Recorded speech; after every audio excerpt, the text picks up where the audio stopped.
Hi, my name is David Martin, and I am one of the founders of Execution 360. I'm excited to be hosting this episode of 15 Minutes on Strategy. Our guest today is renowned strategy expert and author, Jeroen Kraaijenbrink. And over the next 15 minutes, he will be delving into how to generate executable strategy. Jeroen, welcome. It's great to have you here. Thank you. Glad to be here. Before we begin, let me share your background for our viewers. You're a strategy consultant and mentor working with executives of mid-sized companies, an executive MBA lecturer in strategy at various business schools, a strategy expert, PhD, combined career in research, education, and consulting. You are an author of 5 books, including The Strategy Handbook and 90 plus scientific articles, as well as a Wall Street Journal bestselling author, a Forbes contributor with 100 plus articles on strategy, leadership, and sustainability, and of course, your work in helping companies in generating and executing strategy. So Jeroen, again, welcome. I think it's best, let's just jump right in. So what is executable strategy? Thank you, David, for this wonderful introduction. Very short, executable strategy is that strategy can actually be executed. I know that's a bit of a lame answer, but you know, and many people know, there are a lot of problems in strategy, especially execution. Large failure rates, 50 to 70%. And one of the key problems is that strategy is often not really executable itself. And that means it's oftentimes quite vague, high level. It also means that people have not been really involved, so they don't understand what the strategy means. And it also means that strategy sometimes doesn't really fit the company. It's a nice strategy based on all kind of trends, all kind of best practices from other companies, but not really fitting the company. So that's the problem, one of the problems with strategy execution. So executable strategy is strategy that people can first be understood. And with understood, I mean not just what the words mean, but what it means for them in their job, in their role, in their function. Second, it means a strategy that people want to execute. So one, that they understand why it is an important strategy, where they have been involved, where they feel committed and engaged. And the third part is that they're also able to execute the strategy. And that means that the strategy matches their skills, their competences, but also the skills and competences and resources of the company. So Jeroen, please share with us, how do you make strategy executable? To make strategy executable, I think there are 3 success factors, 3 key things that you should do. The first is opening up the black box, because as long as we talk about strategy at a very high level, it's very hard to understand and to execute. The second thing is to involve people, to hear their views, to use their insights, their ideas. So people from all over the company, so that they are engaged and contribute to the strategy. And the third point is that you build your strategy on your company's unique assets, resources, strength, so that it really matches your unique abilities as a company. So Jeroen, that's really interesting, but how does that work in practice? The way I usually do this with companies is to make sure that there is a good representation of the company sitting in a room. And what I mean is you have executives, you have managers, you have people from different parts of the company, like marketing, sales, production, engineering, whatever your company looks like. And then together, think about, talk about, discuss the strategy of the company. And I know while saying this, that this sounds like a very generic way of doing this. For structuring this, I've developed a tool. It's called the Strategy Sketch, and it contains the 10 key elements of strategy on a single sheet of paper. And the advantage of working with a tool like that is that everyone understands what strategy means, like the elements that they see. It structures the dialogue. It enables people to talk in a very concrete manner about strategy. So you mentioned your strategy sketch, which is a methodology that you created. Can you go into a bit more detail on just what is the strategy sketch? Sure, of course. As you can see now, it's a visual layout of what strategy is. And we have a couple of blocks here. And I start left from the middle with resources and competences. Those are your company's resources, assets, abilities. So what do you have and what are you good at? Then to the left, we have partners, which is everyone with whom you collaborate, like your suppliers, the accountant, the bank, and so on. So those together form your means. If we move to the right side of the picture, there we have customers and needs, who are obviously your customers. So what are the market segments you are addressing? Who are the customers and what actually do they need and what are their aspirations? We have competitors, like who are your main competitors? What are the alternatives, the substitutes? What do customers compare you to and so on? So the right side of the picture is the market. Then in the middle, we have the value proposition. And that's the core, what you see, because it's in the middle. It's your products and services and how they create value for customers. So with these first 5 elements, this horizontal axis, you basically have a simple value chain. The value proposition, your products and services, is the value you create. Resources and competences, that's your company. Partners are the companies and organizations you work with. Customers and needs are the people and organizations you work for. And competitors are the people and organizations you work against, if you like. So that's the value creation part. But of course, as a company, you also have costs, you want to make money. So when we move up, we have 2 more elements. One is the revenue model, which basically says, how are you charging your customers? How do they pay?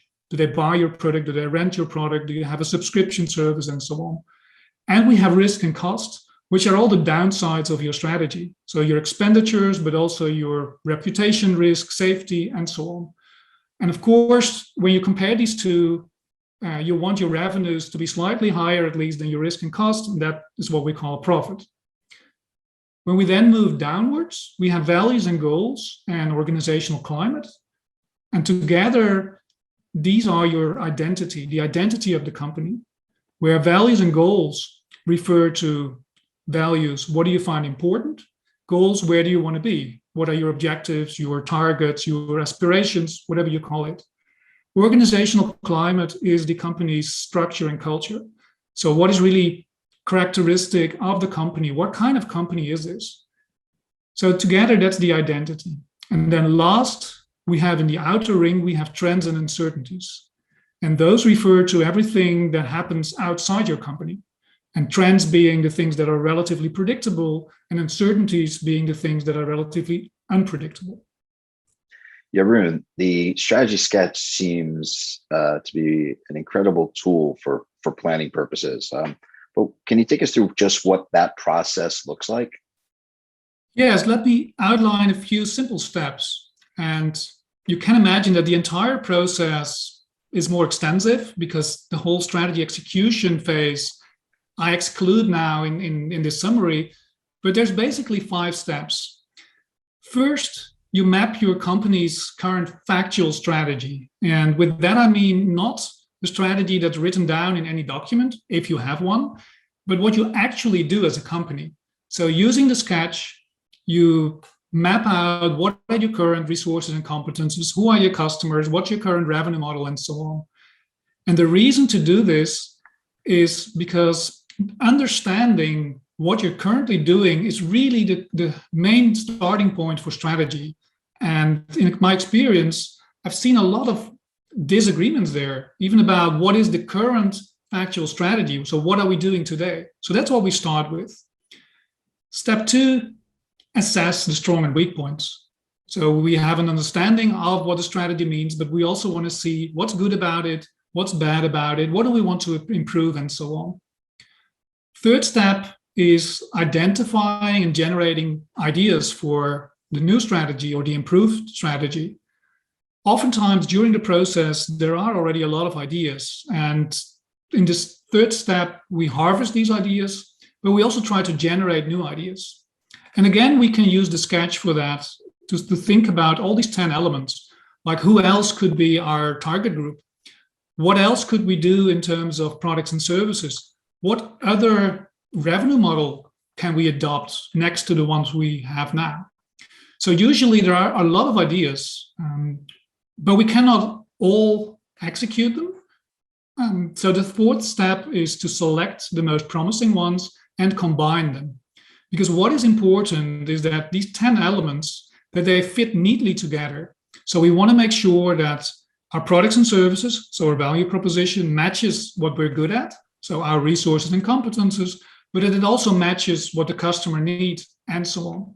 So that's the fourth step. And then the fifth step is to actually formulate your new strategy. And with formulating, I don't mean a very long, extensive strategic plan of 50 plus pages, but it could be in any form, could be a presentation, could be a visual, could be a strategic plan, and so on. But you need to formulate to explain what the strategy means so that people can understand it and actually execute it. So thanks for sharing the strategy sketch theory. Can you give us an example of it in practice? Sure, I can. Normally, this would take a couple of days with a group of people, as I just mentioned. But to give a slight sense of how this works, we can do it now. We can do this live here on About Execution 360. So are you willing to do that? Absolutely. I love being the guinea pig. Let's do it. So what I do is I usually ask a lot of questions. And as an example, let's start with the resources and competences. So if you look at your company, what are the unique assets, resources, capabilities your company has? For us, we use a combination of proprietary technology with a 100% done for you service. Okay. So the technology is the heart of what you're doing, and what you're able to do with that is a service, done for you service for the company, which immediately points to the value proposition already. So what are you offering? But maybe one more question about your resources and competences. What Sure. other than this technology do you bring to the table? Our entire methodology was built as a result of our experience that we went through on our last startup and the issues that we encountered when we sold that startup back in 2012 to a publicly traded company. Mm-hmm. So it's not just the technology, but your specific experience as founders, as people. So what I would normally do here is ask many more questions about other resources, other competences. Also ask whether they're really unique, whether they're really valuable, and try to find out what are the most important ones. And in the same way, ask questions about customers, the value proposition, about the competition. So maybe let's zoom in on customers for a second. So Sure. who is your most important customer? Our most important customer are small to mid-sized businesses, and we define those as being companies that have 50 employees or less. Tends to be our sweet spot. When we have worked with companies that have more, but that tends to be our sweet spot. And often these companies are newly ventured. They also can be companies that are multi-generational and are looking at a opportunity, and they are most interested in figuring out what is the best path to capitalize on that opportunity. And are you selling directly to them or through others? We sell directly to them as well as through other partners that we use that have industry specific expertise. Okay, so what I would normally do here is also ask further. It's like, who is your most important customer then? Because you're also selling directly, but you're also selling through others. And are they your most important customers? Are they different? And so on and so forth. So now you get a sense of how this works. So think much bigger, a room with, 8 to 10, 15 people representing the company. Talk first about, as we did now, about the status quo. So how are things now? Then dive into a more critical approach, what's good and bad about it. And then also talk about how should things be different in the future? So what should our new strategy look like? I guess then, Jeroen, that leads us to the big question. Can everybody do it? Yes and no. Yes, because that's what the whole approach is designed for. And also why I write books is to teach others how to do this. And the sketch and the whole approach is meant to be rather easy and accessible so that people understand what it means and how they can use it. And have all kinds of tools and questions to help people with that. And yeah, so I use this in my teaching. And here's a nice review or a nice quote by one of them. And she's saying that it's one of these key frameworks that she's using in her job to think about and answer the different aspects of strategy and to make them come to life. And I like that quote because that's what I like to achieve. So that's the yes answer. The no part is that it also requires a lot of experience and skill. It's a little bit like any skill, whether it's chess, tennis, playing music.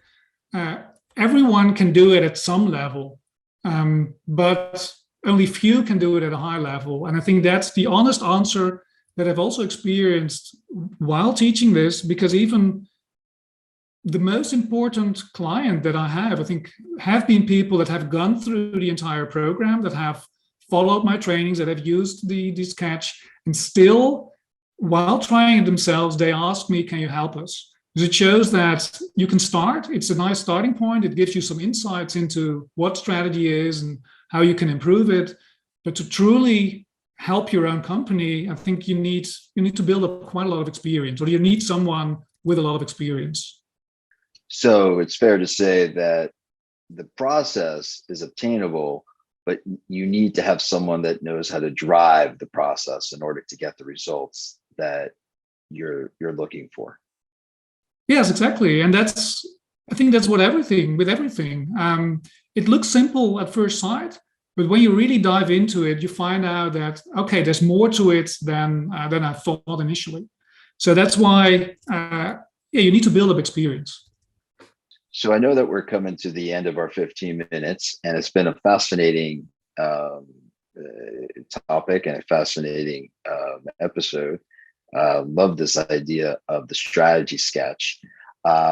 So how can our viewers learn more about the strategy sketch, about the work that you do, and if they wanted to arrange to actually work with you directly? Sure.